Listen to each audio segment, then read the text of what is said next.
Қайырлы күн, құрметті көрермендер. Сіздің ағзаңызға өте пайдалы, ешқандай құрамына қант қосылмайтын сусын дайындайтын боламыз, яғни компот дайындайтын боламыз. Міндетті түрде видеоның соңына дейін асықпай қараңыздар. Ең алдымен бізге компотқа арналған осындай кептірілген жемістер керек болады. Кептірілген жемістерімізді ыдысымызға салып, үстіне қайнап тұрған суды құямыз. Қайнап тұрған суды құйған себебіміз біздің жемістер далада, яғни ашық жерде кептіріледі, сондықтан да түрлі паразиттер болуы мүмкін, микробтар болуы мүмкін. Барлығын осы ыстық сумен жақсылап жоятын боламыз. Барынша ыстық суды молырақ құйыңыздар, барлық жемістеріміз батып тұру керек. 1-2 минут қана осындай ыстық суға салып қойсаңыздар жеткілікті. Бізге енді азғантай ғана шиповник керек болады, көп қосудың қажеті жоқ. 1-2 минут қайнаған суда құямыз, одан кейін жақсылап тұрып 2-3 рет біздің кептірілген жемістерімізді салқын суда жуып аламыз. Міне біздің кептірілген жемістерімізді жақсылап тұрып жуып алдық. Шиповникті де саламыз осының үстіне. Енді салқын суымызды құямыз. Мен қазір 3 литрдей су құйдым. Енді осы суымызды жақсылап тұрып қайнатып алатын боламыз.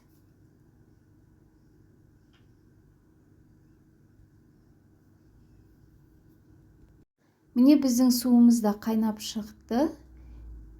Енді дәміне қарай 1-2 тілім лимон қоссаңыздар болады. Егер ұнатпасаңыздар, қоспасаңыздар да болады. Компотымызды бар болғаны 10 минут қана қайнатамыз, одан артық қайнатудың керегі жоқ. Ешқандай қант қоспаймыз. 10 минут компотымыз жақсылап қайнайды, одан кейін жақсылап тұрып салқындатып аламыз. Міне біздің компотымыз дайын. Мен дайын болған компотты 30 минуттай салқындатып алдым. Енді жылы болып тұрған компотымызға осындай табиғи бал қосатын боламыз. Біраз қасық бал қоссаңыздар болады, өте дәмді болады. Ысы қайнап тұрған кезде балды қосудың қажеті жоқ. Балды жақсылап тұрып араластырып аламыз. Осымен біздің сусынымыз, яғни компотымыз дайын болды. Компоттарыңызды барынша шыны ыдыста ұстағандарыңыз жақсы. Мен осындай ыдыстарға құйып қоямын. Барлық жемістермен бірге салсаңыздар өте жақсы болады, өйткені тұрған сайын бұл компоттарыңыз өте дәмді бола беретін болады. Егер де компоттарыңыз өте сондай қою болса, қайнап тұрған суды қайтадан үстіне құйсаңыздар болады.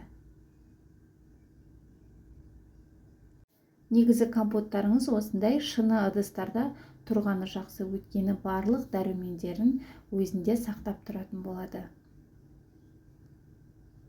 Міне құрметті көрермендер, осымен біздің компоттарымыз дайын болды.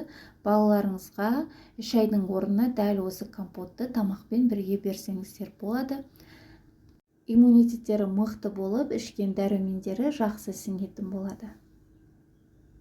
Құрметті көрермендер, осымен біздің өте дәмді, өте пайдалы компотымыз дайын. Сіздерге де кеңес беремін, дәл осы рецептпен жасап көруді ұмытпаңыздар. Құрметті көрермендер, егер де менің каналыма тіркелмеген болсаңыздар, міндетті түрде тіркеліп, лайк басып, комментарий жазып, достарыңызбен бөлісуді ұмытпаңыздар. Барлықтарыңызға ас болсын.